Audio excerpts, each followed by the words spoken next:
इधर ईरान पर फैसले से पहले अमेरिका का शक्ति प्रदर्शन भी देखने को मिला है, जो अमेरिका ने AIM-424 मैलाइस मिसाइल का परीक्षण किया है। दरअसल मिसाइल की मारक क्षमता 465 किलोमीटर से ज्यादा बताई जा रही है। अमेरिका की तरफ से भी तैयारियां की जा रही हैं। इधर ईरान की तरफ से भी लगातार शक्ति प्रदर्शन को लेकर कभी बयान सामने आ रहे हैं, कभी तस्वीरें सामने आ रही हैं। तो जंग में कोई भी पीछे हटने को तैयार नहीं है।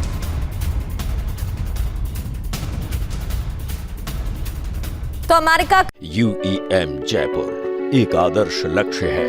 भावी छात्रों के लिए अच्छी नौकरी, भविष्य के लिए तैयार कौशल के साथ अच्छी शिक्षा का शक्ति प्रदर्शन खबर क्या है? AIM-424 मैलाइस मिसाइल का परीक्षण किया गया। ये लंबी दूरी की एयर टू एयर मिसाइल है। रेंज 465 किलोमीटर से ज्यादा बताई गई है। कितनी घातक है ये भी जान लेते हैं। खतरे में अवैक्स और एयर टैंकर जैसे विमान की तरह काम कर सकती है। F-35 और F-22 फाइटर जेट ले जाने में भी सक्षम है। कैसे इस्तेमाल होगी? दरअसल फाइटर दुश्मन को दूर से ट्रैक करेगा और इतना ही नहीं, मिसाइल लंबी दूरी से ही लॉन्च भी हो सकती है। लक्ष्य के करीब मिसाइल इंटरसेप्ट करेगी और इसलिए भी ये ज्यादा घातक बताई जा रही है। और देखिए एक और बड़ी खबर आपको बता दें, इस बीच ईरानी राष्ट्रपति पेजेश्कियान का बड़ा बयान आया है। क्या है वो बयान, आपको बता रहे हैं। देश में कई गंभीर समस्याएं हैं, ये पेजेश्कियान ने कहा है। पेजेश्कियान ने कहा महंगाई, बेरोजगारी और रोजमर्रा का संकट है। ये बयान बहुत महत्वपूर्ण है इन सारी चीजों के बीच, क्योंकि अमेरिका की कोशिश यही है कि देश के अंदर ऐसे हालात और बिगड़े और जिससे एक अनरेस्ट भी क्रिएट हो। पेजेश्कियान का यह बयान बहुत ही महत्वपूर्ण है। तो पेजेश्कियान ने क्यों कहा ईरान मुश्किल में घिर गया है? क्या कहा गया है? देश में कई समस्याएं हैं, महंगाई और बेरोजगारी और रोजमर्रा की दिक्कतें भी बढ़ गई। आर्थिक युद्ध झेल रहे हैं। संदेश क्या देना चाह रहे हैं? ईरान अपनी आर्थिक कमजोरी स्वीकार कर रहा है। अमेरिकी प्रतिबंधों का भी असर दिख रहा है और जनता और सरकार संकट से घिरी हुई है।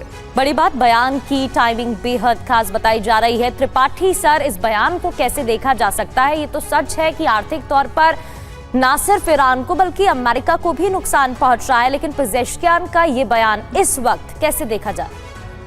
देखिए, सिर्फ अमेरिका को नुकसान नहीं, सिर्फ ईरान को नुकसान नहीं हुआ, इसमें आप सही कह रही हैं, अमेरिका को भी इसमें काफ़ी नुकसान पहुंचा है। अमेरिका में फ्यूल की कीमत जो है पेट्रोल डीजल की 50% बढ़ चुकी है। बेरोजगारी बढ़ चुकी है, महंगाई 50% के करीब बढ़ चुकी है।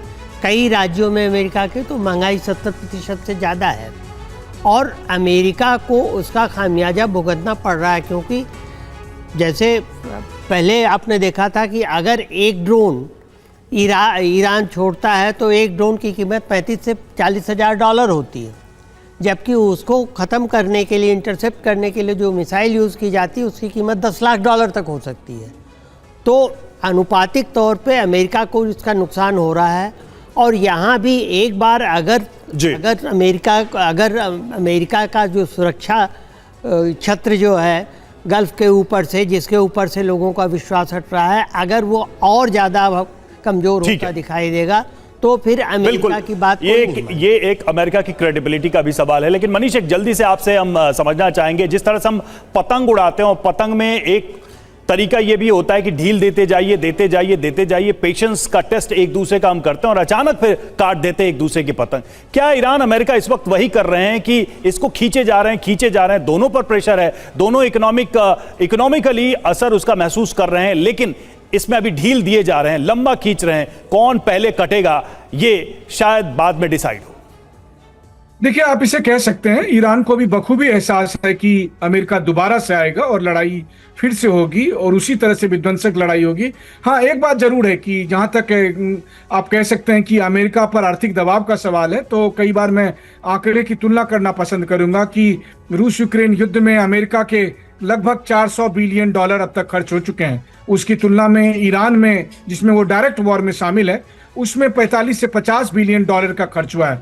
तो कहने का मतलब यह है कि कई बार मुल्क बहुत दूर की सोच कर चलते हैं कि 20 साल बाद इससे क्या फायदा निकालना है, तो वो उनके लिए खर्च नहीं बल्कि एक इन्वेस्टमेंट है, और उसी इन्वेस्टमेंट के नाते मैं यहाँ देख रहा हूँ। हाँ, ये बात जरूर है कि ईरान को अभी डील करना है कि पहले तो जंग थी और अब इकोनॉमिक सैंक्शन है, इस बीच में जो ईरान के अंदर में जो आर्थिक दबाव है उससे कैसे निपटा जाए, उसी के लिए बिल्कुल। और पेज़ेश्कियान का बयान इस बात की तरफ इशारा कर भी रहा है कि ईरान के अंदर एक आर्थिक दबाव है। क्या ये जो इकोनॉमिक डी डे की बात हो रही है, इस दबाव को विस्फोटक स्तर पर ले जाने की तैयारी अमेरिका कर रहा है? ईरान इससे कैसे डील करेगा, ये बहुत अहम सवाल है।